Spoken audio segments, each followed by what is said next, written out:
মঙ্গল আর বুধবার শাওনও যায়নি স্কুলে, তবে বুধবার সকাল থেকেই অনেক প্রস্তুতি নিচ্ছে সে। সকালে উঠেই মুখে ফেস প্যাক লাগিয়ে শ্যাম্পু দিয়ে, গতবার ওর বাবা যখন বোম্বে গিয়েছিল একটা প্রজেক্ট নিয়ে, ওর জন্য একটা সুন্দর শার্ট আর জিন্সের প্যান্ট নিয়ে এসেছিল। ওটা পরে একদম টিপটপ রেডি হয়ে বাবার বিদেশি পারফিউম মেখে সাইকেল নিয়ে বেরিয়ে পড়ল আরাধ্যার বাড়ির উদ্দেশ্যে। রাস্তায় যেতে যেতে অনেক স্বপ্ন পাতল ওর দু চোখে। সে নিরাকার স্বপ্নগুলো কোনো আকার পাবে কিনা শাওন জানে না, তবে স্বপ্নগুলো একেবারে শাওনের মনের মতো, বারবার বাঁচতে ইচ্ছে করে ওতে। বাইরের দরজায় আওয়াজ হতেই আরাধ্যা বেরিয়ে এলো ঘর থেকে। শাওনকে সাইকেলটা উঠোনে রাখতে বলেই আরাধ্যা ওকে ঘরে নিয়ে চলে যায়। ভেতরের দরজা বন্ধ করে ঘরের সিঁড়িতে উঠতে উঠতে আরাধ্যা শাওনকে বলে, পারফিউমের গন্ধটা খুব সুন্দর। শাওন অল্প হেসে বলে, আমি বড় হয়ে না তোমাকেও একটা এরকম পারফিউম কিনে দেব। যদিও তোমার গায়ের গন্ধ এমনিতেই অনেক মন কাড়া, আর যে বাজে গন্ধটা বেরিয়েছে, এখনো স্নান করা হয়নি। তুই আমার ঘরে গিয়ে বস, আমি স্নানটা সেরে ফটাফট চলে আসছি। শাওন আসছে জেনেও আরাধ্যা স্নান করেনি, বেকার সময় নষ্ট করল। তাহলে কি তার কোনো দাম নেই আরাধ্যার কাছে? এগুলো ভেবে শাওন অনেকটা কষ্ট আর একটু অভিমান নিয়েই আরাধ্যার ঘরে গিয়ে বসল। শাওন আরাধ্যার ঘরে এসে বসলে আরাধ্যা ঘরের বাইরে থেকে শাওনের দিকে একবার তাকিয়ে মুচকি হেসে বলে, একটু বস, হ্যাঁ, রাগ করিস না, বেশি সময় নেব না তোর। আরাধ্যা ওর মনের কথাটা বুঝতে পেরে গেল ভেবে শাওন মনে মনে একটু লজ্জা পেল। শাওন আরাধ্যার ঘরে জানলা দিয়ে বাইরে তাকিয়ে ওর বিছানায় বসেছিল। বাইরের দিকে তাকিয়ে এক মনে কি যেন ভেবে যাচ্ছিল সে।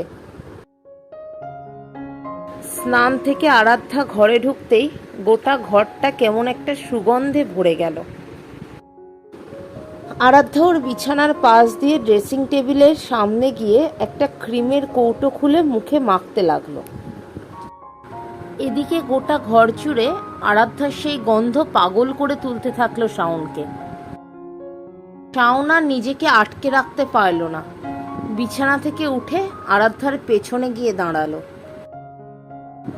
আরাধ্যার পেটে পেছন থেকে নিজের ডান হাত দিয়ে ধরে আরাধ্যার গলা থেকে বাঁ কাঁধ অবধি নিজের নাক ডুবিয়ে শ্বাস নিজের ভেতর ভরতে থাকলো জোরে জোরে।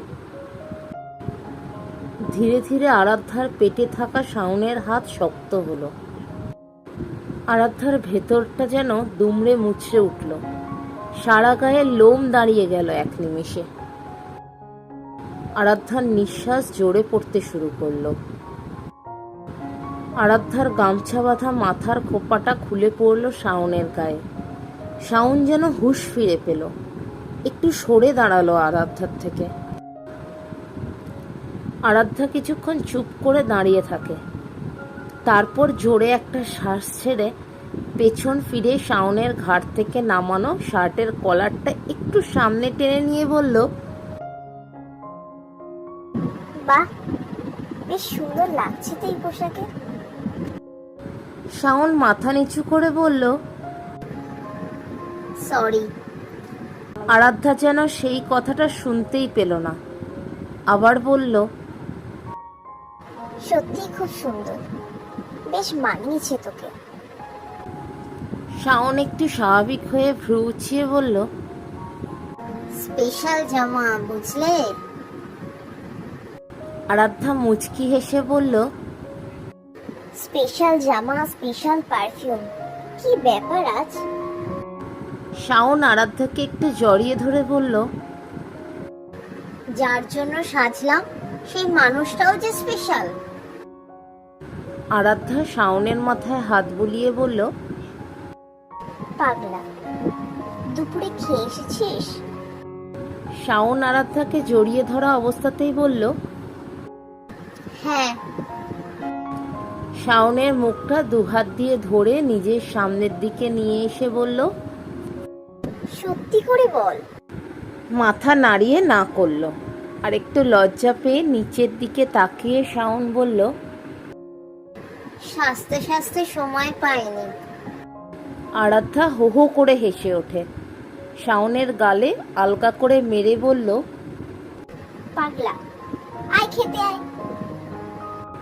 খাওয়া হয়ে গেলে দুজনে এসে পাশাপাশি শুয়ে পড়ল আরাধ্যার বিছানায়। দুজনেই স্কুলের অনেক মজার কথা বলে হাসাহাসি করছিল। শেষে শাওন আরাধ্যার হাতটা শক্ত করে ধরে ওকে জিজ্ঞাসা করলো, কি হতে চাও তুমি?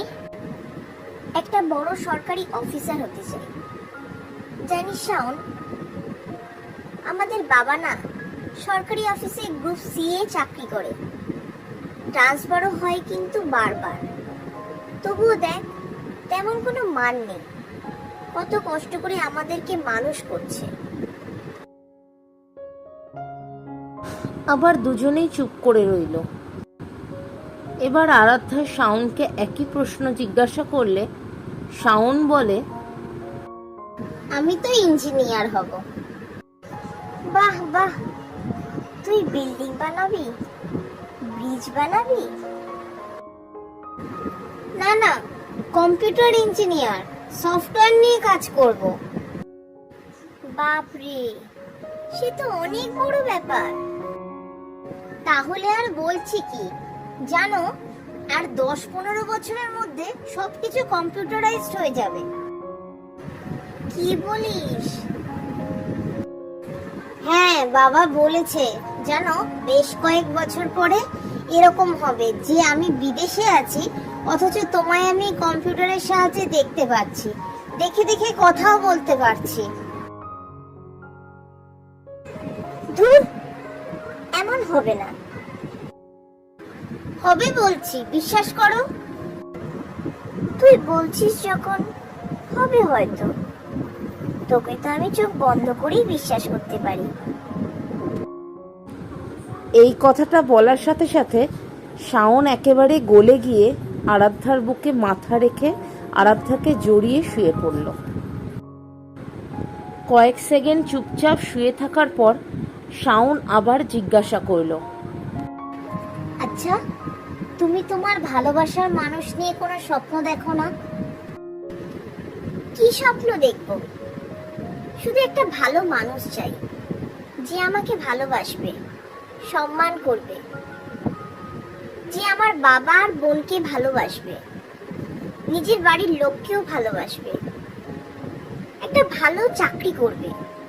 এই তো। আহা, অমন নয়, কোনো স্বপ্ন নেই নিজের ভালোবাসা নিয়ে?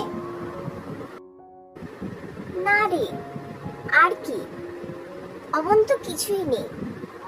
তবে মাঝে মাঝে মনে হয় জানিস, একবার এক 5 তারা হোটেলে খেতে যাব। খাওয়া শুরু করব শ্যাম্পেন দিয়ে। না না, রেড ওয়াইন। উফ, শোন না। হ্যাঁ বলো। তো শ্যাম্পেনের সাথে নেবো একটা চাইনিজ ডিশ, যেটার নাম কখনো শুনিনি। তারপর এই দুটি খাওয়া হয়ে গেলে একটা কোনো সুন্দর মিষ্টি খাবো, কি যেন বলে, ডেজার্ট। হ্যাঁ, ডেজার্ট খাবো। ব্যাস এটুকুই? আরো আছে, ধীরে ধীরে বলবো। আরাধ্যার কথা শেষ হলে শাওন জানলা দিয়ে বাইরের দিকে তাকালো, তাকিয়ে বলল, আরাধ্যা, আকাশ কিন্তু খুব খারাপ, বৃষ্টি নামবে মনে হয়। আরাধ্যা শাওনকে ওর বুকের থেকে সরতে বলে লাফ দিয়ে বিছানায় উঠে বসে বলল, চল চল, জামা কাপড় নিয়ে আসি। আরাধ্যা জামা কাপড় তোলার সময় শাওন तुम मिले दिल खिले और जीने को क्या चाहिए গানটি করছিল। আরাধ্যার হাতে এক গুচ্ছের জামা কাপড়, আর শাওন শুধুমাত্র আরাধ্যার একটা ওড়না নিজের গলায় জড়িয়ে আরাধ্যার পিছনে পিছনে ঘরে ঢুকছিল। শাওনের আজ বেশ ভালো লাগছিল একজনের পেছন পেছন ঘুরতে। সাধারণত এটা ওর স্বভাব বিরুদ্ধ, তবে আজ বেশ ভালো লাগছিল। ভেতরে দরজা পার করে প্রথম সিঁড়িতে ওঠার পরই আরাধ্যা শাওনকে দরজাটা বন্ধ করতে দিতে বলার জন্য পেছন ফিরতেই দেখে শাওন তার নিচের সিঁড়িতেই। শাওনের ঠোঁটটা তার খুব কাছে, সেই ঠোঁটে তখনও গান। ना हो तो उदास तेरे पास पास मैं रहूंगी जिंदगी भर। আরাধ্যা শাওনের গলা থেকে নিজের ওড়নাটা নিয়ে শাওনের নাক অবধি ঢেকে শাওনের নাকে আলতো করে চুমু খেল। গানে মত্ত থাকা শাওনের ঠোঁট যেন একেবারে সুর আর অক্ষর ভরে গেল।